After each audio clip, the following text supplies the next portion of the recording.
E esta aula, então, será sobre humor na mulher. Particularmente, nós vamos falar da tensão pré-menstrual, né? A síndrome pré-menstrual, a famosa TPM, certo? Veja, apesar dela ter a origem, né, essa síndrome ter uma origem multifatorial ainda não bem elucidada, a maioria das teorias indica que uma alteração na produção de neurotransmissores ocasionada por desequilíbrios hormonais pode ser a principal causa desses sintomas que tanto atrapalham as mulheres, né, aí próximo à menstruação. Tá? Vamos caracterizar um pouco essa síndrome. Ela é caracterizada por sintomas, né, de ordem afetiva, sintomas físicos e comportamentais que são recorrentes, se repetem a cada mês e se desenvolvem durante a segunda fase do ciclo menstrual, desaparecendo então poucos dias após a menstruação. Sintomas leves no período pré-menstrual, que não interferem na rotina diária, não são considerados partes da síndrome. Tá? A coisa tem que realmente afetar a mulher, afetar a rotina da mulher. Algumas dessas mulheres possuem um transtorno de TPM, né? Um transtorno pré-menstrual um pouco mais grave. Tá? Cerca de 3 a 8% das mulheres que têm algum tipo de alteração importante na fase pré-menstrual, cerca de 3 a 8% dessas mulheres têm o que a gente chama de transtorno disfórico pré-menstrual. Tá? Que é um diagnóstico médico, psiquiátrico, que requer um tratamento bastante adequado. Bom, seja para quadros de TPM, seja para quadros de transtorno disfórico pré-menstrual, há poucas opções de tratamento farmacológicos. Tá? Então veja, as opções que nós temos hoje em dia são os contraceptivos orais, que veja, é uma suspensão do ciclo, né? É um adiamento do problema, o problema não é resolvido na sua base. Tá? E nós temos o uso de antidepressivos, particularmente os inibidores de recaptação de serotonina. Ambos os tratamentos são até certo ponto eficazes, mas ambos também apresentam efeitos adversos, que a gente conhece. Né? Os anticoncepcionais apresentam diversos efeitos, né? Diversos riscos para as mulheres, dentre eles mesmo um aumento do risco de depressão. Tá? Existem alguns estudos, embora de associações, mas alguns estudos interessantes demonstrando início do uso de anticoncepcional com o início, né, uma relação forte com o início de uso de medicação antidepressiva, tá? Fora os outros diversos efeitos que existem, e os antidepressivos que são necessários, né, principalmente no transtorno disfórico pré-menstrual, acaba muitas vezes não dando conta de resolver todo o problema. Tá? Então, alternativas de tratamento são muito bem-vindas e estão aparecendo na área acadêmica a cada momento. Então, eu separei algumas alternativas interessantes, tá? Alguns artigos mais recentes, outros artigos já antigos, mas de conhecimento bastante negligenciado. Eu separei algumas coisas para discutir com vocês aqui hoje. Essa aula então vai ser separada em duas partes. Primeiro eu vou falar sobre suplementação e na segunda parte eu vou falar de algumas alterações na dieta que são importantes. Tá bom? Então vamos lá. Primeiro ponto, suplementação.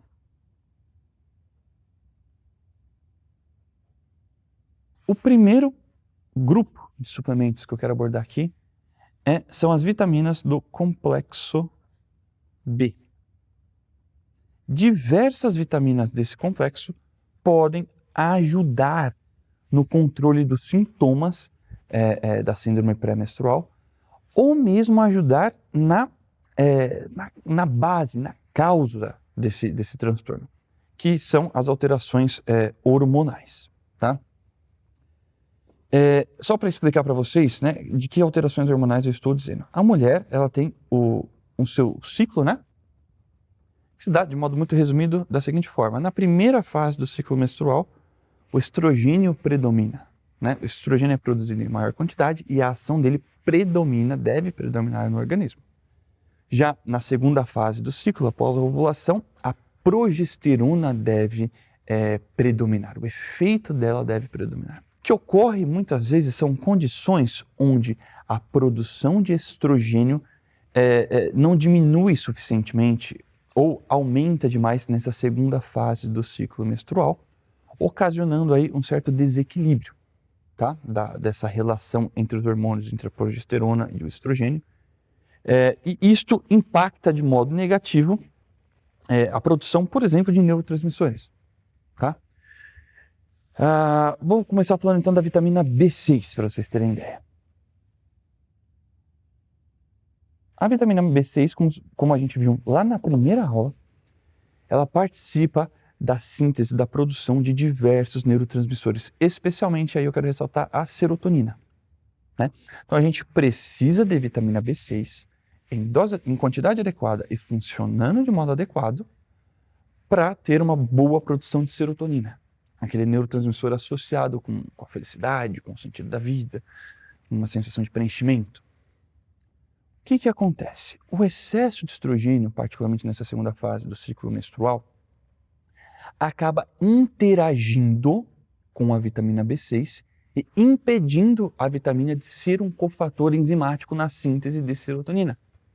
A coisa, para quem quer mais detalhes, a coisa parece ser, inclusive, alostérica. Essa presença física do hormônio do estrogênio, parece dificultar a B6, de ser participar ali daquela reação química. Tá? Então aqui a gente fica numa situação complicada, porque a mulher ela tem um desequilíbrio hormonal, a vitamina B6 dela pode estar presente em uma boa quantidade, ela pode não ter deficiência de B6, mas ela tem o que a gente chama de uma deficiência relativa. Ela tem pouca B6 funcionando por causa de um desequilíbrio. Isto pode causar alterações, aí, por exemplo, na síntese de serotonina. Veja, como é que a gente combate isso, Renan? Como é que a gente lida com essa situação? Então é uma situação onde não há deficiência, há só uma deficiência relativa. A gente combate da seguinte forma. A gente satura o sistema de B6. A gente começa a competir com esse estrogênio, tá? E começa a adicionar bastante B6 no organismo para que essa quantidade faça uma competição ali e a B6 acabe saindo vitoriosa, tá?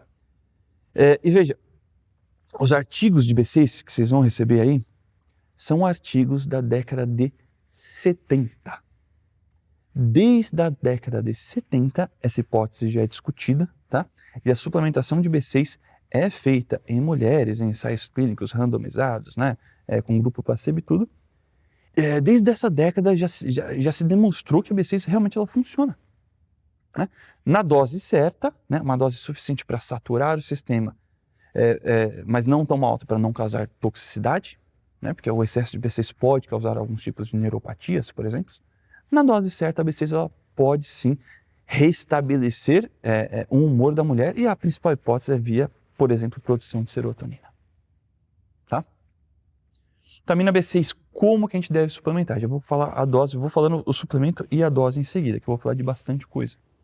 Vitamina B6, a recomendação, a nossa necessidade é perto de 1 a 2 miligramas. É uma coisa bem baixinha, tá bom?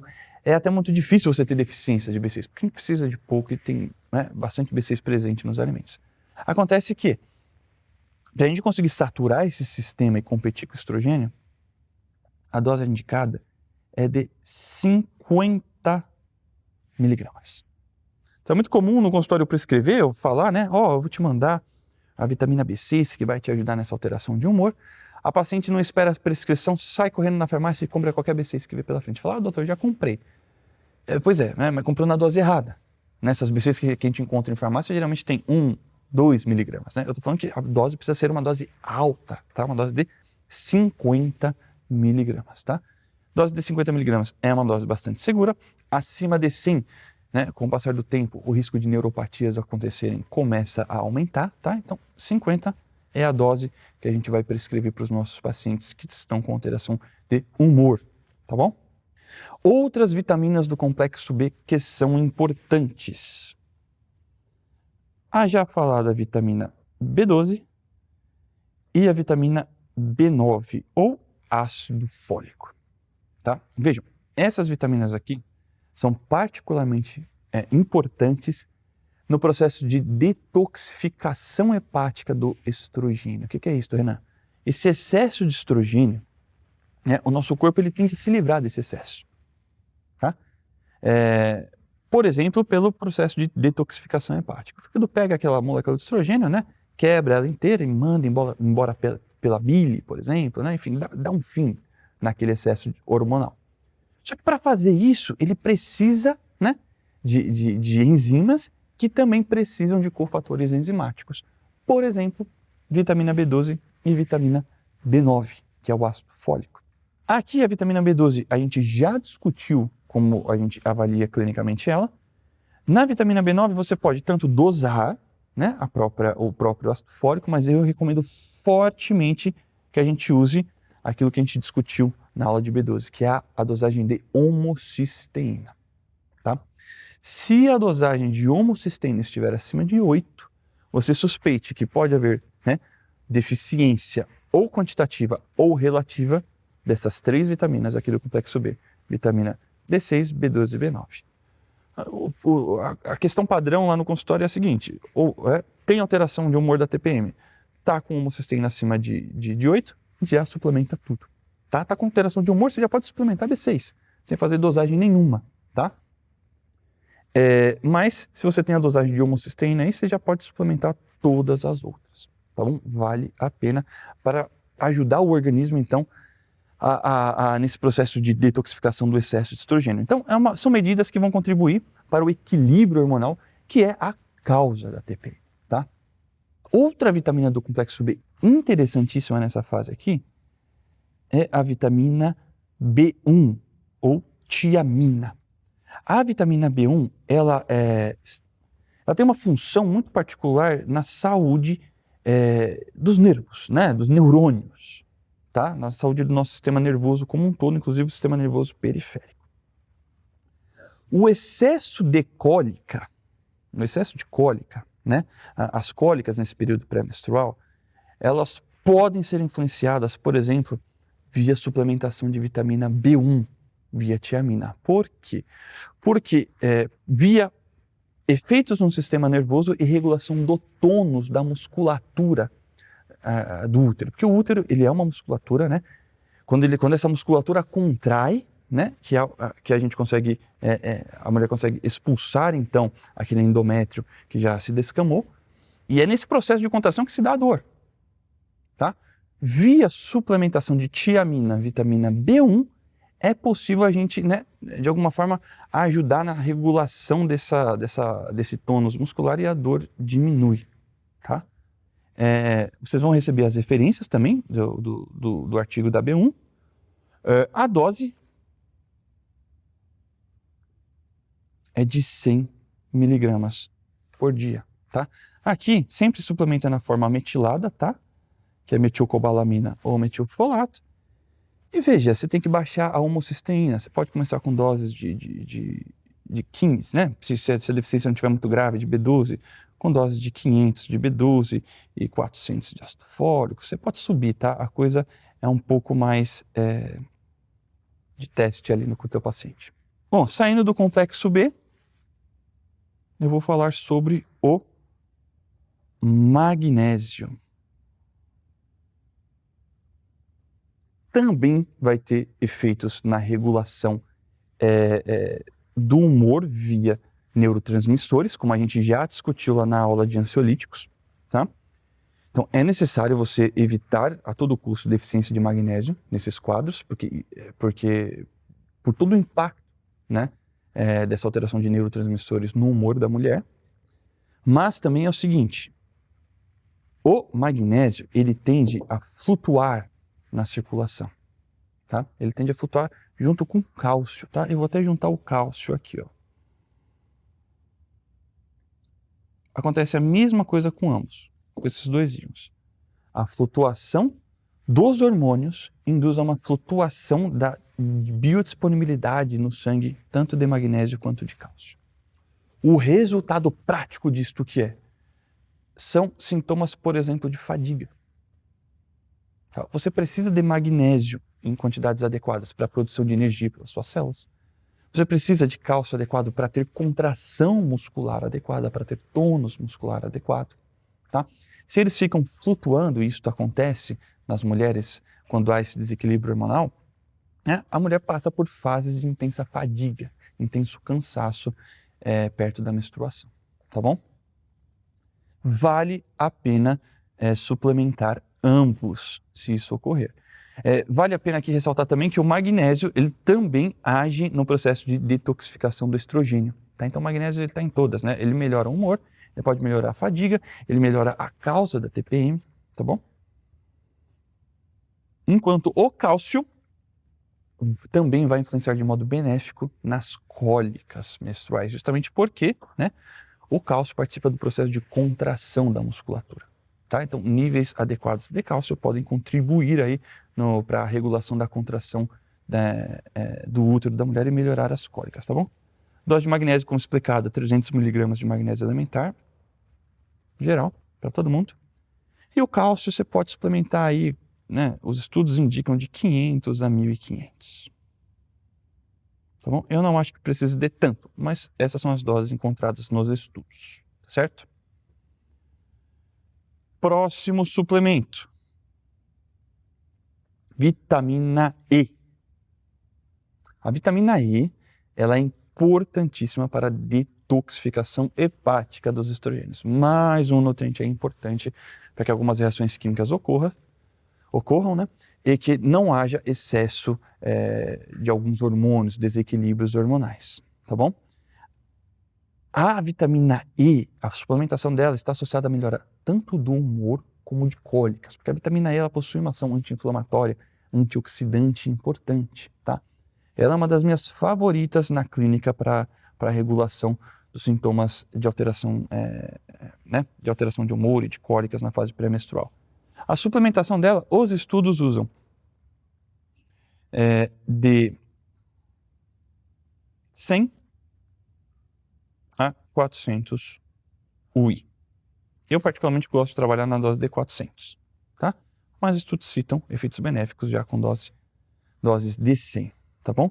Já vou revelar aqui para vocês, a minha tríade, tá? O principal combo de suplementos aqui que eu uso e dá muito certo é a vitamina B6 mais o magnésio de vitamina E, tá? É realmente difícil uma TPM que não ceda com essa suplementação. Mas ainda tem muito mais coisa que dá para usar. Vamos lá, vamos continuar. Óleo de peixe, o ômega 3, por sua intensa ação anti-inflamatória, ele é utilizado de modo efetivo na cólica menstrual, nas dores, tá bom? Só que a suplementação tem que ser um pouco contínua, tá? Tem que ser contínua de alguns meses para se ter efeito, tá bom? Aqui, a dose é o seguinte, de 1.000 a 1.500 miligramas de EPA mais DHA. Quando a gente fala de suplementação de ômega 3, tem que ser essa dose, tá? E de EPA mais DHA, eu não estou falando de óleo de peixe, estou falando do ômega 3 de fato. É o mesmo raciocínio do magnésio. Vocês vão ter que comprar o suplemento e olhar na tabela nutricional, tá bom? E fazer as continhas. Suplementação para a cólica, um outro campeão aqui de resultados é o gengibre.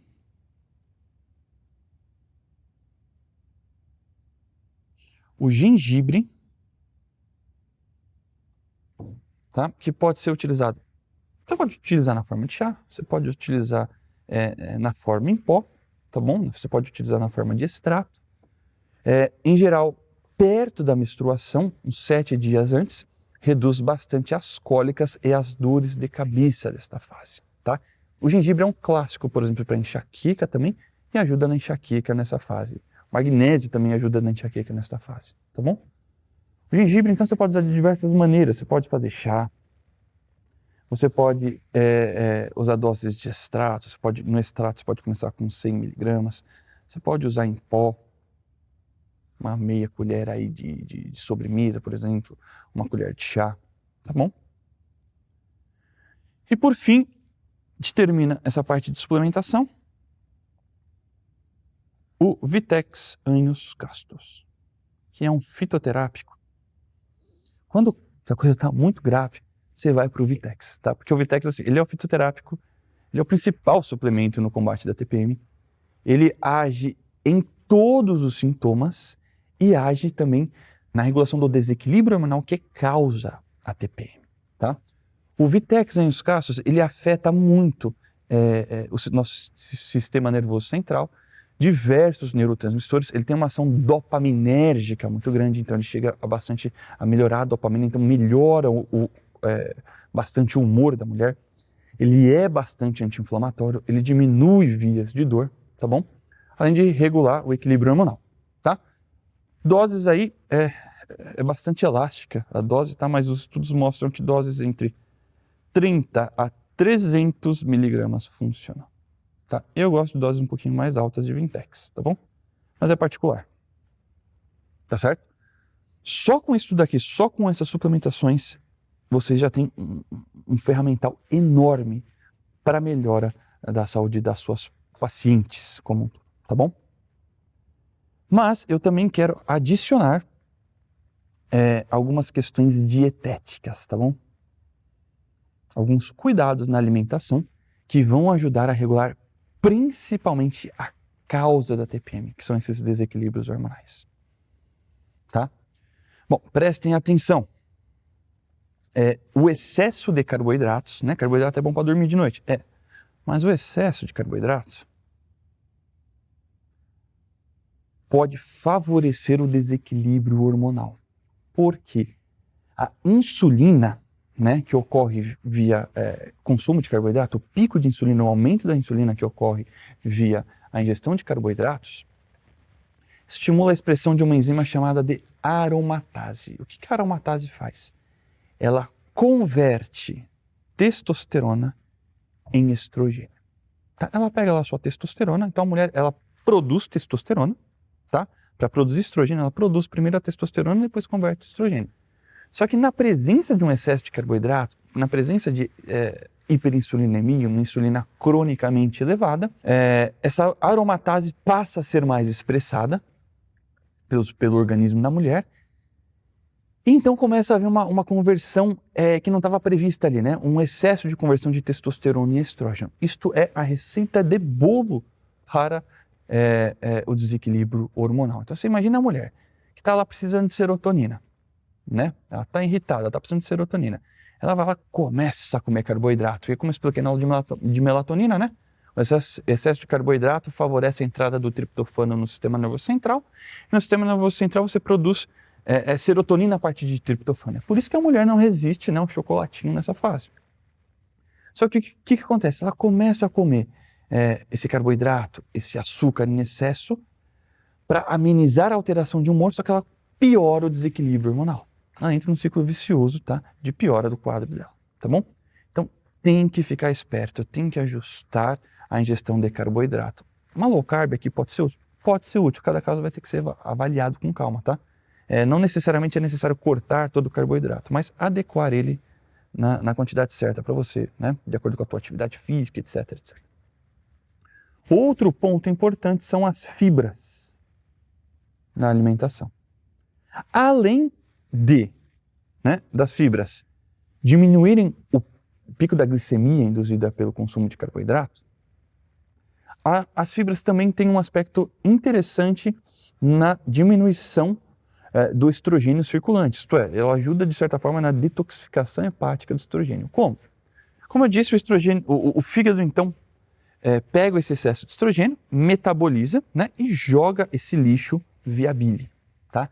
Acontece que esse lixo, né, esses metabólitos do estrogênio já detoxificado, eles têm de certa forma uma função estrogênica e eles podem ser recompostos em estrogênio.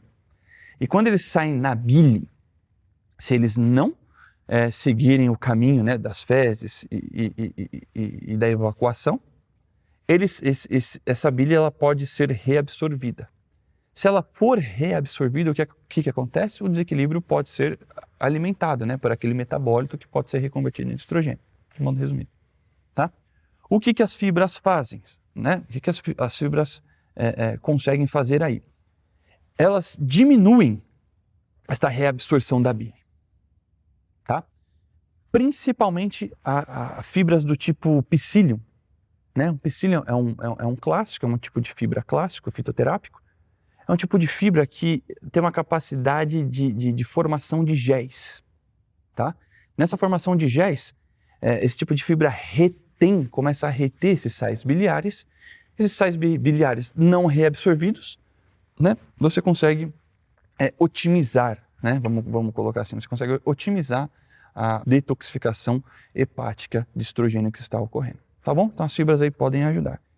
E por fim, eu quero ressaltar aqui os vegetais crucíferos, ou as brássicas, e as frutas cítricas. Ambos grupos alimentares, eles possuem alguns compostos bioativos que estimulam o fígado no processo de detoxificação hepática de estrogênio. Tá? Quais são os vegetais crucíferos, Renan? O brócolis, a couve-flor, a couve-manteiga, o rabanete, os aspargos, tá? E as frutas cítricas, né? O limão, a laranja, a tangerina, o abacaxi e etc. Tá? Então, adicionar, né, esses grupos alimentares é uma estratégia interessante, não é tão impactante, né, quanto um Vitex em os castos, por exemplo, mas é uma coisa que todo mundo pode fazer.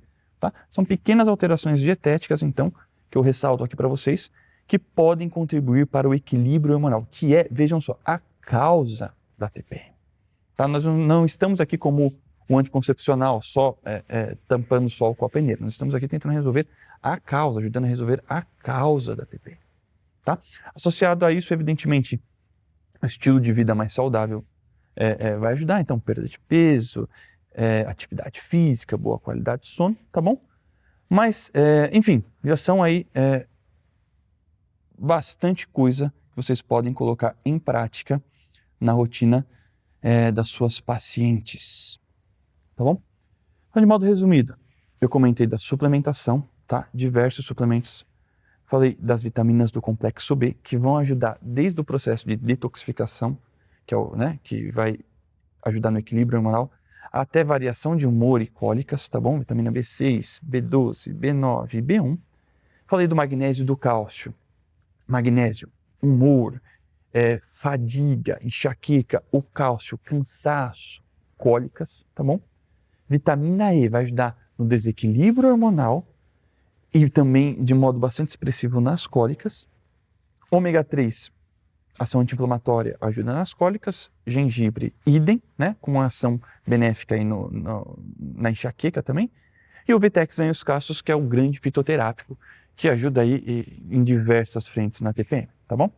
Por fim, falamos de pequenas alterações na dieta que a sua paciente pode fazer e que vai contribuir pro quadro dela, tá bom? Então é isso, pessoal.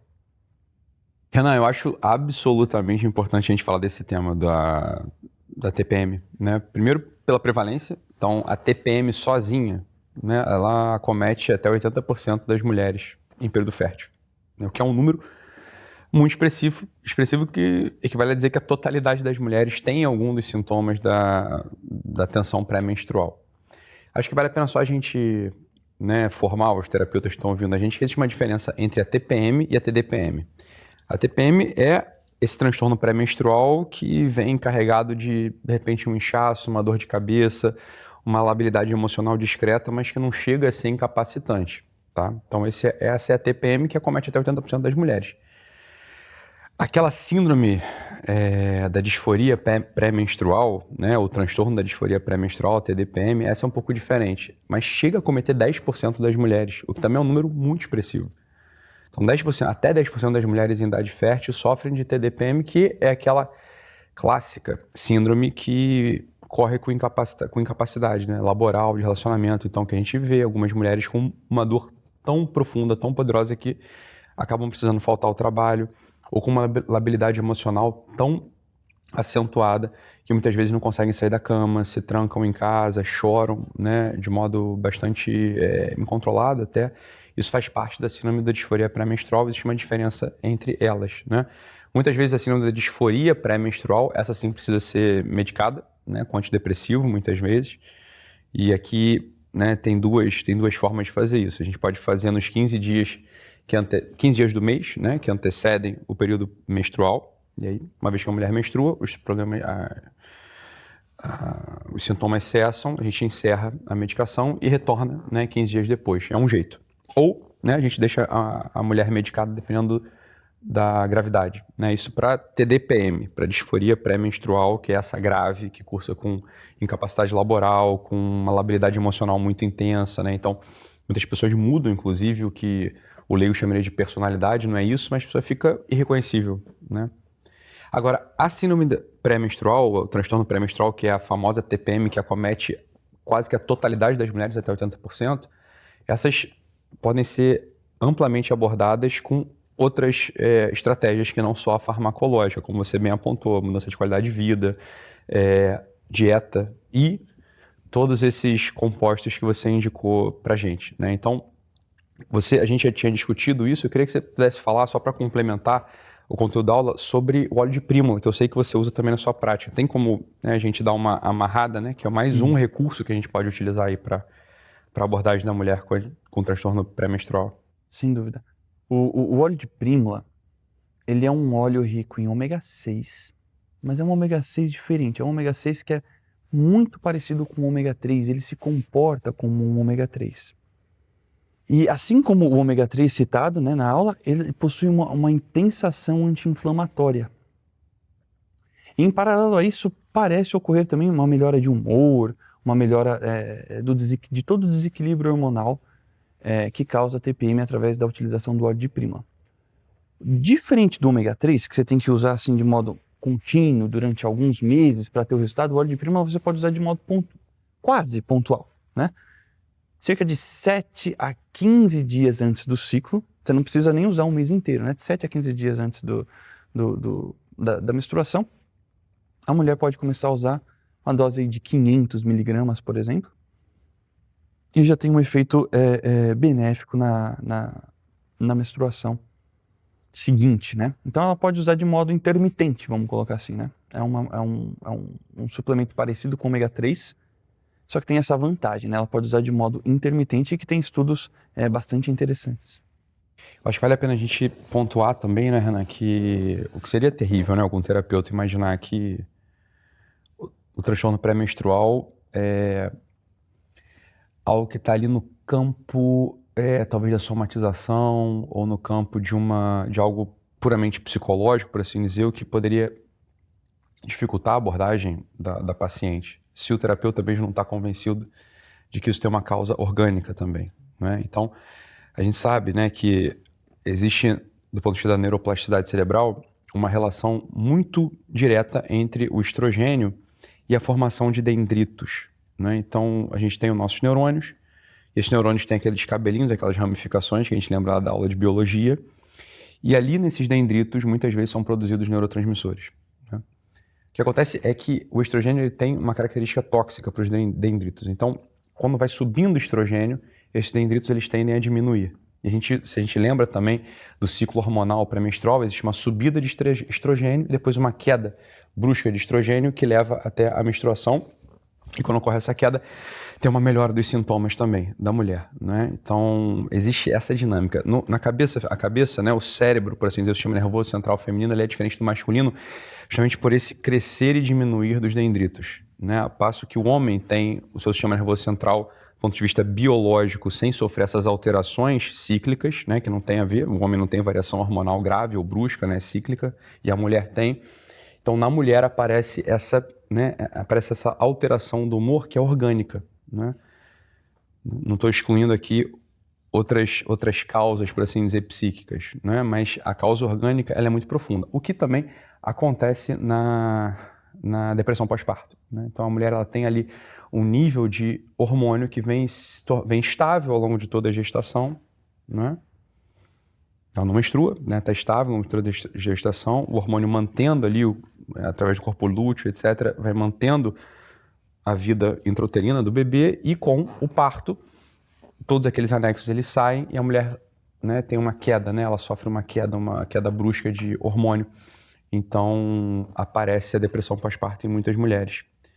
Um dos fatores de risco para a depressão pós-parto, inclusive, é um histórico prévio de transtornos pré-menstrual, né, da síndrome pré-menstrual. Isso a gente sabe, está bem estabelecida essa correlação entre uma coisa e outra. Então, como estou dizendo, também existem outros fatores psicológicos e sociais que podem levar a mulher até ter a depressão pós-parto, por exemplo, né? Então, às vezes, abandono do marido, o abandono do seu grupo de apoio, né, de família, etc. Expatriadas, isso a gente sabe, né? Existem causas também psíquicas e sociais, mas também tem uma causa profundamente biológica ali, que leva até a depressão pós-parto. O que eu queria que se a gente pudesse dar uma amarrada também, eu acho que pode ser muito útil para o prescritor, para quem vai prescrever todas essas substâncias, Renan, é o seguinte: você usa, né, quando você está montando uma prescrição da mulher que aparece ali com o transtorno pré-menstrual, você medica, você monta uma prescrição com todos esses elementos aí, ou você faz uso de um ou outro? Seleciono. Eu seleciono a partir de sintomas, né? E tem uma questão subjetiva mesmo de preferências, né? Algumas coisas. Então, por exemplo, humor, B6 sempre está lá, vitamina o magnésio sempre está também. Humor é um pouco difícil de, né? O Vitex ganha os casos quando a coisa é um pouco mais grave, eu posso acrescentar ou não. Mas por exemplo, na cólica também. Na cólica a gente tem muitas opções. Então você tem o óleo de prímula, você tem o fenogrego, que eu acabei não falando dele aqui, você tem o gengibre, você tem o ômega 3, você tem a vitamina B1. Assim, ela precisa tomar tudo isso? Não precisa. Né? Não precisa. A gente, né, compõe ali a coisa de acordo... É um pouco subjetivo, confesso. Né? Eu não prescrevo ômega 3, né? Porque geralmente eu quero um resultado um pouco mais rápido. Vitamina E já ajuda bastante. Quando ela não dá conta, eu posso associar a vitamina B1, né? Quando o quadro de cólica é mais intenso. É uma coisa um pouco mais subjetiva mesmo. Total, né? Na medicina em geral, assim. Quer dizer, na psiquiatria em geral é assim. Existem certas sociedades médicas que têm tudo muito bem protocolado. Por exemplo, a cardiologia, né? Tudo muito bem protocolado. Na psiquiatria realmente não é assim, né? A gente tem poucos protocolos, para assim dizer, para abordar a depressão, a ansiedade, etc. Por quê? Porque cada caso de fato é um caso, então o olhar do terapeuta tem que estar muito ajustado para paciente, né? O que vale a pena, de repente, a gente suplementar o complexo B, né? As vitaminas do complexo B e ir adicionando, né? De repente, um extrato de gengibre, enfim, ou, sei lá, um óleo de prímula, conforme cada caso mesmo, né? Então, é mais ou menos assim. Então era como eu fazia também, por isso que eu estou te perguntando. Eu tenho a minha suplementação base, vamos colocar assim, é o B6, o magnésio e a vitamina E. Aí o resto eu vou compondo de acordo com os sintomas, né? Se a gravidade da cólica é muito grande, eu vou adicionando alguns suplementos, né? Eu geralmente faço isso, né? Não tem receita mesmo.